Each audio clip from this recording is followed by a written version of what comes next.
오늘 주신 하나님 말씀은 시편 100편 1절로 5절의 말씀이 되겠습니다. 시편 100편 1절로 5절의 말씀 받들도록 하겠습니다. 온 땅이여 여호와께 즐거운 찬송을 부를지어다. 기쁨으로 여호와를 섬기며 노래하면서 그의 앞에 나갈지어다. 여호와가 우리 하나님이신 줄 너희는 알지어다. 그는 우리를 지으시니요 우리는 그의 것이니 그의 백성이요 그의 기르시는 양이로다. 감사함으로 그의 문에 들어가며 찬송함으로 그의 궁정에 들어가서 그에게 감사하며 그 이름을 송축할지어다. 여호와는 선하시니 그 인자하심이 영원하고 그의 성실하심이 대대에 이르리로다. 아멘.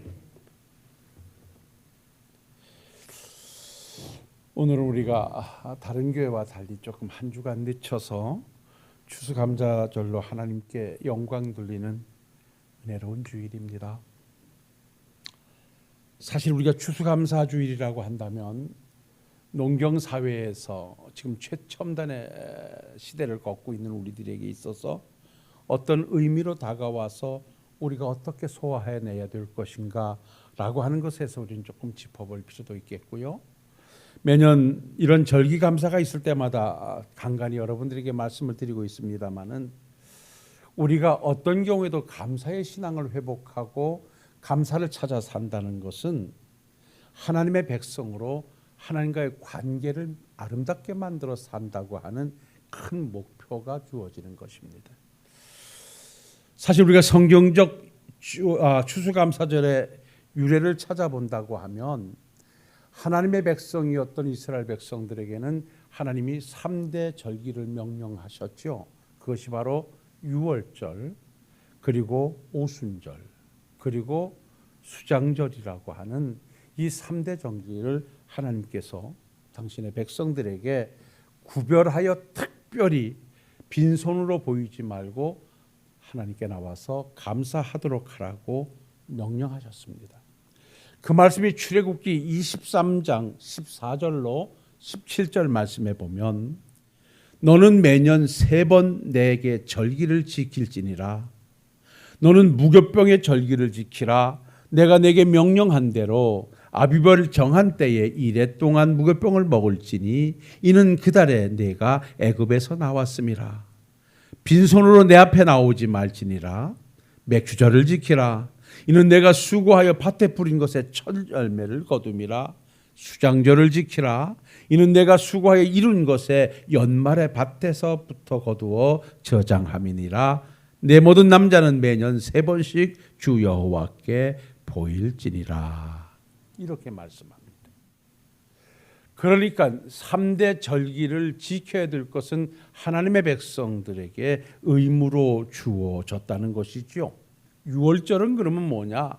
이스라엘 백성들이 애굽의 종살이를 청산하고 하나님의 백성으로 해방된 날을 기념하여 지킨 것이 바로 6월절입니다. 그리고 오순절이라고도 하고 77절이라고도 하는 이 맥추절은 무엇이냐? 그들이 농경사회를 시작하면서 첫 수확을 거둬서 하나님께 드린 절기가 바로 맥추감사절이고요.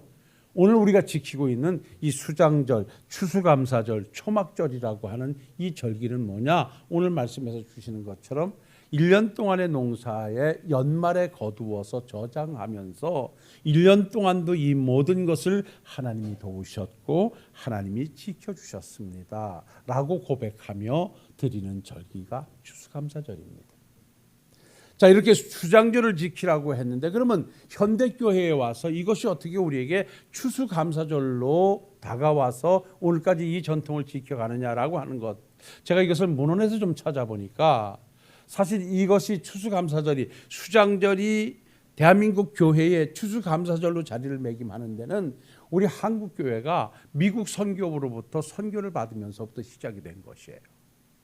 여러분들이 아시는 대로 청교도들 102명이 그 영국에서 신앙적 박해를 피해서 신앙의 자유를 선언하고 정말 하나님의 백성으로 살기 위해서 그들이 1620년에 그들이 102명이 항해를 하지요. 메이플라워호라고 유명하지 않습니까? 그들이 60일 동안 항해를 해서 도착한 대륙이 바로 플라머스 항입니다. 그것이 바로 미국이지요. 근데 그 60일 동안 항해를 해서 그 달 도달한 달이 바로 11월 20일입니다. 사실 이들이 거기다 발을 내딛고 많은 사람이 102명 중에서도 많은 사람이 죽었습니다. 그러나 인디언들의 도움을 받아서 겨울을 무사히 나고 그리고 나서 그들이 독립하여 첫 번째 그야말로 추수를 해서 하나님께 감사로 드리기 시작한 것이 추수감사절의 시조라고 보시면 됩니다. 그래서 미국 신앙과 미국인들은 아주 추수감사절이 그들에게 가장 큰 명절로 이미 대대로 자리매김을 하고 있죠. 그래서 전국이 마비될 정도로 이동을 하고 그에서는 어떤 경우에도 반목과 갈등을 접고 가장 어찌 보면 치안이 안전한 때가 미국의 추수감사 주간이라고 할 정도로 그들에겐 큰 의미가 부여되어 있습니다. 그래서 미국의 초대 대통령이었던 워싱턴으로 비롯해서 계속해서 이 추수감사주의를 날짜를 변경하고 국가 공휴일로 선포하고 때로는 그 누구였지요? 제퍼슨 대통령 같은 경우에는 이것이 바로 미국의 영국의 간섭이라고 해서 잠시 폐지를 했다가 전혀 그럴 수가 없다는 반론 때문에 다시 링컨 대통령부터 시작해가지고 추수감사절이 오늘에 이르게 됐는데요. 한국 교회는 바로 미국 장로교회로부터 선교를 받아서 한국의 장로교회, 감리교회 이러한 교회들이 성장을 하면서 이 추수감사주의를 우리가 그대로 받아들이게 됐는데 이때 바로 공교롭게도 최초 각 집 교파의 선교사들이 우리나라에 첫 발을 디딘 것이 바로 11월 10일입니다. 그래서 그날을 기념해서 11월 셋째 수요일 날로 추수감사절을 지켜오다가 이것이 발전해서 이제 11월 셋째 주일로 공식적인 추수감사절을 지켜오고 있는 것이 바로 한국교회의 추수감사절의 유래고 정착입니다. 그래서 사실 이것은 1904년 총회 제4회 대한예수교 장로회 총회에서 추수감사절로 명명하고 지키기 시작을 했는데 그때는 사실 이것을 총회 주일 헌금으로 다 드리거나 구제하는 쪽으로 추수감사 헌금을 사용을 했어요. 그런데 이것이 이제 시간이 지나면서 교회 재정에 일부 편입을 해서 교회 운영 재정으로 사용하고 일부는 지금까지도 남을 돕고 구제하는 쪽으로 감사로 화답하고 있는 것이 한국교회 추수감사절의 실태이기도 합니다. 자, 이 정도 우리가 유래를 찾아보면서 오늘도 우리가 추수감사주의를 통해서 하나님 앞에 감사의 신앙을 한번 회복해 봤으면 싶은데 왜 감사가 그렇게 하나님 앞에 살아가는 우리에게서 중요하냐라고 한다면 하나님과의 우리와의 관계를 아름답게 묶어주는 것이 감사이고요. 이것은 하나님과 우리와의 관계만이 아니라 사람과 사람과 관계에서도 아름다운 끈은 바로 감사에 있는 것입니다. 서로가 감사라고 하는 아름다운 끈을 내놓을 때 그 끈은 어떤 경우에도 끊어지지 않는데 감사를 잊어버리는 순간 그 관계는 나도 모르게 단절되어져 가고 있다는 것입니다. 그래서 하나님의 말씀 속에서도 우리가 많이 발견할 수 있고 특별히 시편 기자들이 하나님의 은혜를 입고 하나님의 은혜를 사모하면서 그들이 줄기차게 고백하고 외쳤던 것이 하나님께 감사하자는 것이었습니다. 늘상 말씀드립니다마는 우리 주님께서 오셔서 구속의 역사를 이루시고 하나님의 거룩한 뜻을 이 땅에 펼치시면서 내 뜻은 다른 것 아니라 항상 기뻐하라, 쉬지 말고 기도하라, 범사에 감사하라고 우리에게 명령하시기도 했어요. 또한 이 감사라든지 기쁨이라든지 이것은 어떻게 보면 우리들이 가지고 있는 인간 기본 바탕의 자발적인 감정의 발로인데 하나님께서는 감정과 상관됨이 없이 이성을 가지고 감사를 찾아가라고 명령하셨으면 우리가 깊이 한번 새겨보시기도 해야 됩니다. 자, 우리가 늘상 또한 여러분들에게 함께 말씀을 나눕니다마는 성도가 하나님 앞에서 왜 감사의 신앙을 회복해야 되냐라고 한다면 감사는 반드시 우리가 하나님께 보답해야 되는 신앙적 차원에서의 필요한 것이기 때문에 그런 거예요. 감사가 뭐냐라고 한다면 받은 은혜에 대한 보답입니다. 받은 은혜에 대한 보답은 준 사람이나 받는 사람을 하나로 묶는 연결고리입니다. 우리는 하나님으로부터 받은 바 은혜가 얼마나 큽니까? 생명으로부터 영생을 부여받은 우리는 그런 것을 부여받아 놓고도 하나님 앞에 우리가 감사로 화답하지 않는다고 한다면 이것은 받은 은혜를 모르거나 경히 여기는 일일 것입니다. 우리가 인간관계에서도 어떤 것을 받으면 감사하잖아요. 그것이 크든 작든 누군가가 나를 사랑해서 나를 생각해서 내게 무엇이 주어졌다면 그건 반드시 감사로 화답해야 되는 것은 인지상정입니다. 그래서 감사가 필요한 것은 감사는 은혜의 보답이기 때문에 그렇습니다. 그리고 더더욱이 우리가 이렇게 추수감사주의를 통해서 1년을 돌아보면서 하나님 앞에 감사하는 것은 감사라고 하는 말은 고백이라는 의미가 있습니다. 고백. 감사는 뭐냐? 그리스도를 믿는 믿음의 고백이다. 뭔 고백이냐라고 한다면 하나님 나를 자녀 삼아 주신 것이 감사합니다 라고 감사한다면 내가 하나님의 자녀 됐음을 고백하는 동시에 내가 하나님의 자녀 된 것은 하나님의 은혜였음을 고백하는 것입니다. 올 1년 동안도 하나님 이렇게 지켜주셔서 감사합니다 라고 하는 이 감사는 고백인데 그 고백 속에는 하나님이 1년 동안도 지켜주셨습니다. 어떤 것을 이루었어요. 내가 이루어진 것 때문에 하나님 앞에 감사한다면 그 감사는 바로 고백인데 이것도 하나님이 이루어 주신 것입니다. 그래서 성도의 감사는 하나님을 향한 고백인 것이에요. 얼마나 하나님이 기뻐하시겠습니까? 나된 것이 하나님의 은혜입니다. 오늘의 이 환경도 하나님이 주신 것입니다. 오늘의 이 복도 하나님이 주신 것입니다 라고 고백해갈 때 하나님은 감동하실 수밖에 없고 그래서 감사는 축복이라 했습니다. 뭔 말이냐면 성경에 기록된 내용을 보면 감사하는 자에게는 또 다른 감사의 이유를 주셔요. 정말 우리가 하나님으로부터 복을 받아 누리는 삶을 원하신다면 여러분 하나님으로부터 받은 바 은혜에 크든 작든 상관하지 마시고 그것을 붙잡고 오늘부터 감사의 신앙으로 살아가실 수 있기를 주의 이름으로 부탁을 드립니다. 성경은 감사하는 자에게 감사의 이유를 주시게 되어 있거든요. 10명의 나병 환자 중에 10명이 다 고침을 받고 사마리아 나병 환자 한 사람이 주님께 돌아와서 주님께서 고쳐주셨습니다. 감사를 고백할 때 하나님 주님은 이렇게 말씀하잖아요. 10사람이 다 고침을 받았는데 감사하러 돌아온 자는 사마리아 사람 이 한 사람뿐이냐?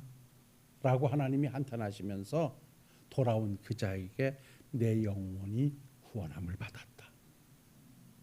육신의 병만 치료받은 것이 아니라 육신의 병이 치료받은 것을 감사함으로 가지고 와 고백하는 그에게 내 믿음이 너를 구원하였느니라. 내 감사가 너를 구원하였느니라. 그에게 구원의 은혜까지 허락해 주셨어요. 우리가 늘상 기회가 있을 때마다 말씀을 나눕니다마는 사무엘 선지자가 블레셋과의 전투에서 하나님의 은혜로 승리하고 나서 미스바와 센 사이에 에베네셀의 돌을 세워놓고 이 전쟁은 하나님의 도와주심입니다 라고 고백했을 때 하나님은요 그동안 빼앗겼던 모든 성읍들을 다 찾아주셨고 사무엘이 사는 날 동안에 블레셋 사람들이 쳐들어오지 못하도록 하나님께서 모든 것을 막아주셨습니다.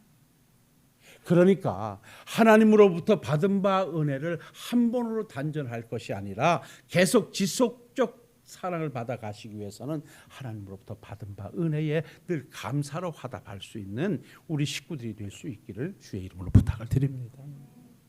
그래서 오늘도 하나님은 감사하는 자를 찾으시는 거예요. 정말 우리에게는 똑같은 상황을 놓고도 얼마든지 감사할 이유를 찾게 되고 얼마든지 불평한 이유를 찾아낼 수 있습니다. 이왕 산다면 우리는 어떤 환경 속에서도 감사의 이유를 찾아 사는 사람들이 돼야지 이게 바로 긍정적인 사고를 가진 사람들이라 그랬어요. 불평의 이유를 찾아 살아서는 결코 안 될 것이에요. 자, 그럼 본론에 들어가서 오늘 말씀을 간단히 정리해 볼까요? 오늘 이 시편 100편은 제가 예배송으로 묵도송으로 참 많이 인용하는 성경 구절입니다. 오늘도 제가 바로 이 성경을 구절했는데요. 한마디로 말해서 시편 95편에서 100편까지 보면 하나님의 통치를 노래해요. 근데 하나님의 통치를 노래하면서 그들이 화답하는 것은 감사해요. 하나님이 이렇게 통치하시니 감사합니다. 그래서 오늘도 이 시편 100편의 말씀을 보면 간단해요. 온 땅이요, 모든 백성이요, 여호와를 즐거운 찬송을 부를지어다. 기쁨으로 여호와를 섬기며 그 앞에서 노래하며 그 앞에 나갈지어다. 왜가 우리가 기쁨으로 감사하고 기쁨으로 찬양하며 왜 하나님 앞에 나가야 되는가라고 하는 것에 대한 당위성을 설명하면서 간단합니다. 하나님은 우리를 지으신 자요, 우리는 그의 것이니 그의 기르시는 양이로다. 딱 세 가지예요. 오늘 우리가 왜 감사해야 되는가, 이 추수감사절을 통해서 감사하며 하나님의 이름을 왜 송축해야 되냐라고 한다면 그 첫 번째 이유는 다른 데 있지 않습니다. 하나님께서 나의 창조주 되심을 되돌아보며 감사하셔야 됩니다. 하나님이 우리를 지으신 분이라고 하는 사실, 이 창조의 원리를 찾아 이들은 감사해요. 그럼 왜 우리의 신앙 고백에서 창조의 원리가 그렇게 중요하냐라고 한다면, 여러분, 창조의 원리에서 하나님이 우리의 창조주라는 신앙 고백을 가지고 있는 사람들은 내가 어떻게 살아야 하며 무엇을 위해 살아야 하며 내가 어디로 갈 것인가에 대한 확실한 목적지를 가지고 살게 되기 때문에 그래요. 창조주, 하나님이 나의 창조주라는 신앙을 가진 사람들은 다 찾아가 대화를 나눠보면 내가 누구인지를 알아요. 내가 어떻게 살아야 되는 줄도 알고요, 내가 가야 할 목적지도 알아요. 그러나 하나님께서 우리의 창조주라는 사실을 잊어버린 사람들은 내가 어떻게 살아야 될지를 몰라요. 그저 이 땅에서 살다가 끝나면 끝나는 줄 알아요. 그러나 하나님을 나의 창조주로 고백하고 살아가는 사람들은 결코 그렇게 살지를 않습니다. 그래서 하나님께서 우리를 지으셨다는 것은 우리가 근본을 아는 것으로 목적 있는 삶을 살 수 있는 것입니다. 우리가 목적으로서의 삶을 살아갈 때 우리의 삶은 유무에 상관없이 풍요로움을 누리게 될 것입니다. 그래서 로마서 11장 36절에 만물이 주에게서 나오고 주로 말미암고 주께로 돌아감이라 영광이 그에게 세세토록 있을지어다라고 했고요. 빌립보서 3장 20절에 오직 우리의 시민권은 하늘에 있는지라 거기로서 구원하는 자 곧 주 예수가 기다린다라고 말씀하고 있습니다. 바로 하나님의 창조의 능력을 믿는 사람들의 고백인데, 여기다 하나를 덧붙인다고 한다면 오늘 우리가 진정 감사해야 될 이유 중에 하나는 하나님이 우리의 구원의 주가 되심을 감사해야 됩니다. 자, 창조의 원리에서 하나님이 지으셨는데 창조의 원리 따라 살지 못하는 우리들이 결국 하나님을 등지고 하나님을 역행하고 살았어요. 근데 아버지께서는 당신의 목적으로 지음을 받았던 당신의 백성들이 하나님을 등진 상황을 그대로 놔두실 수가 없어서 우리를 소유 삼아 주시기 위해서 바로 독생자를 이 땅에 보내셨고, 예수님이 우리의 죄를 사하시면서 우리의 죄를 속량해 내심으로 말미암아 영원히 죽었던 자리에서 영원히 살 수 있는 길로 우리를 인도해 주셨어요. 그래서 빌립보서입니까? 얼른 예배소서에 보면 2장 1절에 우리는 죄와 허물로 죽었던 자들이라고 말씀해요. 죽어 있었기 때문에 우리는 사탄이의 영역 안에 들어가서, 여기 죽었다라고 하는 것은 영적 사망 상태를 말하는 거예요. 하나님과의 단절됐다는 거예요. 하나님과 죄로 말미암아 단절되다 보니까 우리를 지배하는 자들은 사탄이었고, 사탄이가 우리를 지배하다 보니까 우리는 세상 풍조를 따라 살았고 사탄이의 주종자로 살았고 하나님의 뜻을 역행하면서 살았던 우리들이에요. 죄를 지면서도 죄인 줄도 모르고 살았던 우리들이에요. 그런데 긍휼이 풍성하신 하나님께서, 은혜와 사랑이 충만하신 하나님께서 그러한 우리들을 구원하시기 위해서 하나님이신 예수님을 이 땅에 메시아로 보내주시고, 우리 예수님은 하늘 보좌를 버리고 이 땅에 오셔서 십자가의 죽으심으로 하나님의 사랑을 확증해 보이시며 그 예수를 믿는 자를 주 안으로 품어 하나님의 백성 삼아주심으로 우리를 하나님의 소유 삼아주셨어요. 여러분, 오늘 이 추수감사주를 통해서 복잡하지 않게 여러분 한 가지 사실, 내가 하나님의 소유됐다는 것, 내가 하나님의 백성 됐다는 것, 예수님이 나의 구주가 됐다는 이 사실 앞에 감사하실 수 있는 여러분들이 되시기를 주의 이름으로 축원합니다. 이것이 바로 신앙의 근본이고요, 감사의 출발입니다. 어디에서부터 우리가 감사할 것인가? 오늘 복음주의 시대를 살면서 여러분 다른 데 있지 않습니다. 내가 하나님의 자녀됐다는 것입니다. 예배서서에 보면 그러지요. 죄 허물로 죽은 우리를 살려내셔서 우리를 은혜로 구원받게 하신 하나님께서 우리에게 장차 천국에서 영생을 보장해 주셨어요. 그래서 하나님 말씀 예배소서 2장 19절 말씀에 보면 여기 기록되어 있습니다. 같이 한번 읽어보십시다. 그러므로 이제부터 너희는 외인도 아니요 나그네도 아니요 오직 성도들과 동일한 시민이요 하나님의 권속이라. 할렐루야. 하나님의 식구라는, 권속은 식구라는 말이에요. 예수님의 은혜로 말미암아. 여러분, 하나님은 아마 오늘도 하나님이 나의 하나님 되심이, 예수님이 나의 주님이 되심이 너무나 감사합니다 라는 감사의 고백을 가장 기뻐하실 거예요. 제가 이 말씀을 다시 한번 살펴보면서 우리 하나님께서 어떤 감사를 기뻐하실까? 창조의 원리에서 나의 창조주가 되셔서 하나님의 목적으로 이끄는 삶을 사는 거에 감사하는 것을 기뻐하실까? 하나님의 인도하심을 감사하실까? 여러 가지 다 감사하시겠지만, 기뻐하시겠지만, 진정한 기쁨은 뭐니 해도 내 고백 속에서 내가 하나님을 만난 것입니다. 예수님을 나의 구주로 영접한 것입니다. 내가 천국 백성 된 것이 너무나 감사합니다 라는 고백이 우리 하나님이 가장 기뻐하시는 고백일 것이다 라고 해요. 제가 언젠가 여러분들에게 소개를 해드렸죠. 저는 지금도 감사절이 되면 그 목사님의 그 촉촉한 눈에서 눈물 글썽이면서 고백하셨던 그것이 기억이 나요. 제가 신학할 때 이진태 학장이라고 지금은 소천에서 계시지 않습니다만은 참 훌륭하신 분이셨어요. 이분께서 그 마지막 회고록을 쓰시면서 그 회고록에 내 인생에 가장 기쁘고 즐거웠던 날이 언젠가라는 것에 표현해서 당신이 목사가 됐을 때, 교수가 됐을 때, 박사 학위를 받았을 때, 대학 총장이 됐을 때, 이것보다도 가장 기뻤을 때는 어린 딸로부터 한마디가 들었던 것이 가장 기쁘고 감격되고, 그것이 지금 이제 인생을 마무리하는 시점에서도 가장 감사한 일이라 그렇게 기록했어요. 그것이 뭐냐면 그 딸이 이름이 은혜인데, 그 총장께서 미국에서 유학을 공부하실 때 너무너무 어렵게 공부를 하셨대요. 사모님은 아르바이트 나가셨고, 그러다 보니까 늘 딸은 학교에서 돌아오거나 그러면 늘 집에서 혼자 노는데 놀 친구들도 없고, 그런데 어느 날 목사님이 서재에서 열심히 공부를 하고 계신데 딸이 문을 열고 자꾸만 들어왔다 나갔다 하다가 들어와서 가만히 앉아 있더래요. 그래서 들어 앉아 있는 딸을 보고 왜 뭐가 필요한데 왜 들어왔는데 라고 물었대요. 그랬더니 이 어린 딸이 아무 말도 안 하고 가만히 있다가 초롱초롱한 눈을 쳐다보면서 딱 한마디 했는데, 아빠가 좋아서.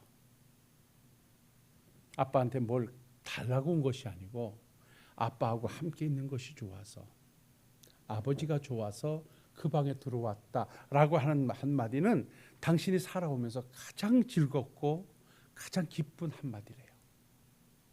우리도 그렇지 않겠습니까? 나는 우리 애들한테 그런 소리 못 들어봤어요. 왜 아버지가 저렇지 아마 이러는지 모르겠는데, 만약에 우리 자식들이 뭘 주어서가 아니고 뭘 희생해서가 아니고 아버지가 어머니가 나를 낳아주셔서, 아버지가 나의 아버지 되어주셔서, 어머니가 나의 어머니 되어주셔서 참 고맙습니다. 이런 새끼들이 있다면 있는 거 다 줘요. 절대 다른 애들 주지 말고. 나는 그럴 것 같아. 근데 이미 틀렸어. 다 들었기 때문에 지금 하는 건 효과가 없어. 바로 그거예요. 우리가 이 추수감사주를 통해서 뭘 고백할까? 여기 우리가 고백해, 여호와가 우리 하나님이신 줄 너희는 알지어다. 그는 우리를 지으시니요 우리는 그의 것이니, 그의 소유된 것이니, 그의 백성된 것이니, 내가 하나님의 자녀된 것을 오늘도 감사하시면서, 얼마나 세상이 힘듭니까? 얼마나 어렵습니까? 그 쳐다보지 말고 적어도 영생을 누릴 하나님이 나의 아버지 되신 것을 감사하면서 오늘도 추수감사절을 통해서 함께 기뻐할 수 있는 우리 성도님들이 되시기를 주의 이름으로 부탁을 드립니다. 하박국 선지가 그러지 않았습니까? 늘 하나님 앞에 뭐 안 준다고, 기도해도 응답 없다고, 믿음으로 살아도 복이 없다고 입이만큼 나와가지고 막 하나님 앞에 땡깡 놓고, 내가 하나님이 뭐라고 여기에 대해 답하려는지 내가 보겠다고, 성경이 하나님은 공의의 하나님이고 하나님은 사랑의 하나님이라는데 내가 볼 땐 이건 아니라고 그렇게 기도하다가 하나님께서 하박국아, 네가 기도한 것은 내가 반드시 응답할 것이니 참아 기다려라. 그리고 이놈아, 의인은 믿음으로 말미암아 사는 것이란다 라는 음성을 듣고 난다면요, 하나님이 약한 백성들을 징계하기 위해서 갈대아인을 들러 침으로 전쟁의 소문이 들려오기 때문에 자기는요 뼈가 썩는 것 같은 고통이라 그랬어요. 그 정도로 두렵고 떨리는 상황에서도 자기는 기뻐하고 감사할 수 있는 이유는 하나님께서 나의 구원의 주가 되셨기 때문이다. 외양간에 소가 없고 무화과나무에 소출이 없고 감람나무에 어떤 열매가 없다 할지라도 나는 그것 때문에 불평하지 않고 하나님이 나의 구원의 하나님 되심을 감사하겠다. 여러분, 오늘 이 신앙 가지고 살아갈 때 아버지께서 자녀 삼아주시고 그냥 버리지 않고 끝까지 우리를 지켜내시는 줄로 믿습니다. 여러분들이 자녀 낳았고 낳은 걸로 끝나지 않잖아요. 싫든 좋든 길러내야 되잖아요. 우리 하나님은 더 하신 것이에요. 그래서 마지막 결론은 오늘 시편 기자들이 이렇게 노래해요. 하나님께서 우리를 보살펴 주셨음을 감사하자. 자, 오늘 시편 100편 3절에 여호와가 우리 하나님이신 줄 너희는 알지어다. 그는 우리를 지으신 자요, 우리는 그의 것이니 그의 백성이요 그의 기르시는 양이로다. 그가 기르시는 양이라 보호해 주신다는 것이에요. 시간이 많이 가서 말씀 정리할게요. 우리가 오늘 뭘 감사해야 되느냐? 창조의 원리에서 하나님이 나의 창조주가 되셔서 목적대로 살게 하신 것 감사하고, 영원히 죽어 죄악된 세상에 살다가 지옥 갈 나를 하나님의 소유 삼아주셔서 천국 백성 삼아주신 것 감사하고, 그리고 오늘도 믿음으로 그 길을 갈 수 있도록 이 모양 저 모양으로 우리를 살펴주시고 인도해 주시고 보호해 주시면서 사망의 음침한 골짜기에서도 우리를 품어주셨고, 코로나라고 하는 엄청난 상황 속에서도 우리를 이겨내게 해주셨고, 모든 사람들이 쓰러지고 넘어지는 상황 속에서도 든든히 세워 오늘에 이르게 하신 하나님의 보살펴 주심을 오늘도 감사하면서 이 추수감사절이 의미 있게 여러분들에게 다가가실 수 있기를 주의 이름으로 축원합니다. 마무리하겠습니다. 다윗은 이렇게 고백합니다. 여호와는 나의 목자시니 내가 부족함이 없으리로다. 그가 나를 푸른 풀밭에 누이시며 쉴 만한 물가로 인도하시는도다. 당신의 이름을 위하여 내를 소생시키시고 내가 사망의 음침한 골짜기를 다닐지라도 해바됨을 두려워하지 않는 것은 주께서 나와 함께 하시기 때문이라. 지난 1년 동안 하나님은 나의 목자가 되셔서 내가 필요한 것을 채워 나의 길을 인도하셨으며, 내가 어려운 사망의 끔침한 골짜기에서 고통당할 때 오셔서 나를 안위해 주셨고, 오늘까지 하나님의 백성으로 믿음의 길을 가도록 인도해 주셨음, 우리를 보살펴 주셨음에 대한 감사로 마무리하면서 의미 있는 추수감사절로 하나님께 영광 돌리시는 우리 식구들이 되시기를 주의 이름으로 축원합니다. 기도하겠습니다. 사랑과 은혜가 충만하신 아버지 하나님, 오늘도 추수감사절로 하나님께 영광을 돌리며 우리가 왜 하나님께 감사하며 그 이름을 송축해야 할 것인가? 감사는 은혜에 대한 보답이요, 감사는 그리스도를 믿는 신앙의 고백이요, 감사는 또 다른 은혜와 복을 가져오는 것이기에 우리의 삶은 감사의 삶이 되어야 할 것이며, 창조의 원리에서 감사의 이유를 찾고 구속의 원리에서 이유를 찾아 섭리하심 가운데 인도하신 하나님의 은혜를 노래하는 우리 식구들 다 되게 하옵시고, 오늘의 이 모습은 하나님의 은혜임을 고백해 하옵소서. 예수님 거룩하신 이름 받들고 기도하옵나이다. 아멘.